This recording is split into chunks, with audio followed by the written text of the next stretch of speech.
to know the practical value of religious principles. It's not enough to know the theory. It's just like I may know the theory of electronics. You know, you put a positive charge and a negative charge together and connect them up, and you get some current flow, and there's resistance and blah, blah, blah. But if somebody brings me their broken television, am I going to be able to fix it? Probably not, unless I have some experience or training in that specific application of electronics.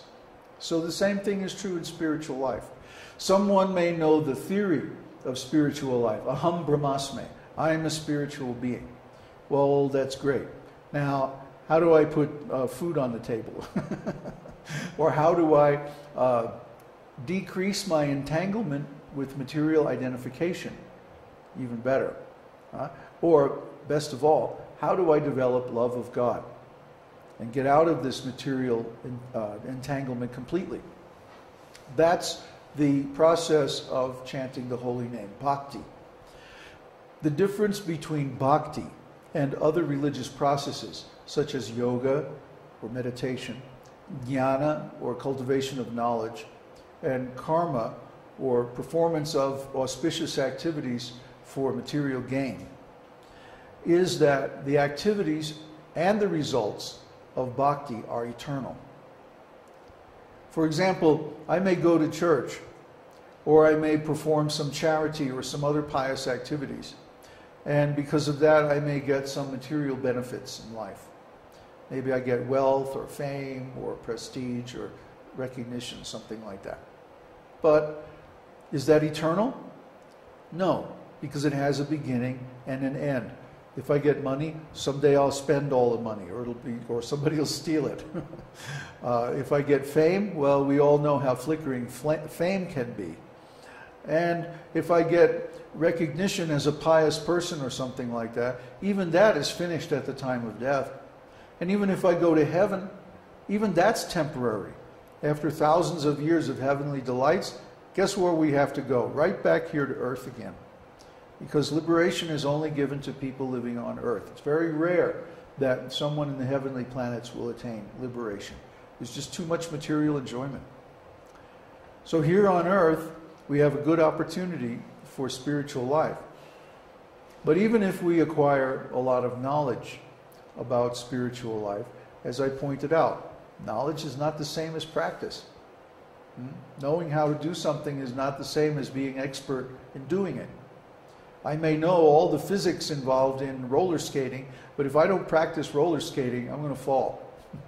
So similarly, people may cultivate knowledge about spiritual life, and they may know, theoretically, I'm a spirit soul and like that, and that I'm supposed to worship God. But how do I worship God? Especially, how do I worship God in an age that's so degraded and so fallen? And then there are karma activities. Karma means that, I went through karma already. Yoga, jnana, yoga. Yoga means more than just like standing on your head or sitting in lotus position, meditating or doing some physical exercise or some pranayama or something like that. Yoga is actually designed to bring us to God realization. If you read Patanjali Yoga Sutras, he says the object of yoga practice is to realize Chit Shakti. Chit means eternal knowledge, means perfect knowledge of spiritual life, perfect consciousness. In the Vedic context, knowledge and consciousness are not two different things. Our knowledge is a byproduct of our state of consciousness. If our consciousness is sunk in materialism, we can't very well understand spiritual things. But if our consciousness is detached from material sense enjoyment and focused on something pure, like the holy name of the Lord or the form or pastimes of the Lord, then we can understand all kinds of spiritual knowledge very easily, because it's right there, easily available from that state of consciousness. But even so, the practice of yoga is not universal in this age. Very few people have the means, the conditions, the skills, the knowledge to practice yoga properly. Instead, they practice some bogus, partial teaching of yoga that doesn't really give any results. So all these things are temporary. But bhakti, especially chanting the holy name, is eternal. Almost every word in every language is derived from some holy name of the Lord. And also we find that in all religious and spiritual principles and practices, the holy name of the Lord is very important and prominent. The Lord's Prayer, for example, begins with, "Hallowed be thy name." But he doesn't say the name in the prayer. The name is not part of the prayer. The name is a secret. So here we're giving the name, not only one name, but 1,000 names of Vishnu, so that this knowledge can never be lost. It can never be changed or abused by spiritual hierarchies that want to keep these things secret. Instead, it's right out in the open. Because why? Lord Vishnu is the protector and well-wisher of the Brahmanas.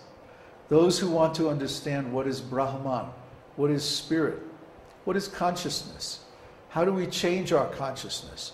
How does consciousness work exactly? What's the relationship between consciousness and meaning, or consciousness and philosophy, consciousness and religion, so many things, consciousness and the body? A real Brahmana will know all these things. Not only know them theoretically, but practically be able to operate on the level of consciousness. That's a real Brahmana. So as you can understand, real Brahmanas are very rare. But Vishnu, or Krishna, is the protector of the Brahmanas. So he always arranges for the welfare of the Brahmanas, those who are authentic Brahmanas. Now, those who are phony Brahmanas, they're in trouble. Because if you pose as a Brahmana or a spiritual teacher, and you're not really qualified, you'll mislead your students. And that carries a terrible price. As we were discussing yesterday in Jyotish class, if someone gives knowledge of Jyotish to someone who's not qualified, or if they try to make a business out of it, or get other material gain from this spiritual knowledge, then it's a very sad situation. There's a heavy reaction involved. Similarly, a bogus religious leader who can't really deliver his students or disciples to the highest state of God consciousness is really asking for a lot of trouble. And we see they get in trouble all the time. They fall down, they get caught with prostitutes, they get caught stealing money. I mean, it's just pathetic. And if you ask them any of these questions, like what is consciousness? Or how do I change my consciousness to spiritual consciousness? They can't answer you. They don't know. Brahmana, a real Brahmana, will know the answers to all these questions and much, much more. A real Brahmana is like an ocean of knowledge, because Chit Shakti, eternal knowledge, or spiritual consciousness, is full of knowledge by nature. Like I said, if one is in an exalted state of consciousness, he can automatically know anything that he wants to know. The super soul will give him the information from within, even if he doesn't know it in the ordinary way, by the mind or by reading or something. Then he can know it directly by a revelation from super soul, because super soul is in the heart. The Brahmana, or the self-realized spiritual master, actually knows the super soul. It is in communication with the super soul. But others who are simply pretending to be religious leaders aren't.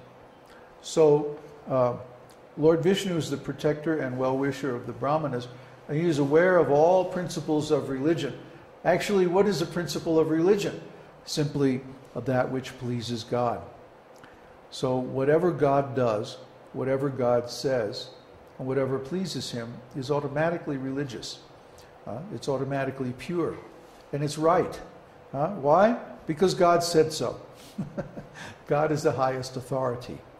So even if he says or does something that appears to be inconsistent or contradictory, actually it's all right.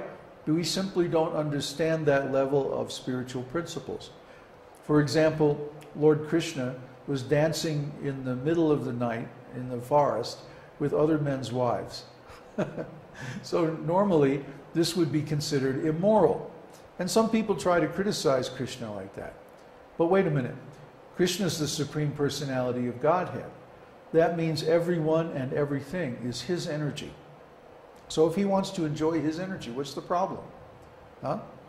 If I make a piece of music or a painting or something like that, that's my creative energy, and I can do whatever I like with it. I could sell it, I could keep it at home, I could tear it up and throw it away. Nobody can stop me. Why? Because it's my property. It's my creative energy. Similarly, God is the origin of everything, and he even creates all the living souls, emanates them from his own spiritual energy, internal potency. So God is the owner and controller of everything, and he can do whatever he likes with it. That's the nature of religious principles. Sometimes they appear to be contradictory. For example, there's a statement in the Vedas that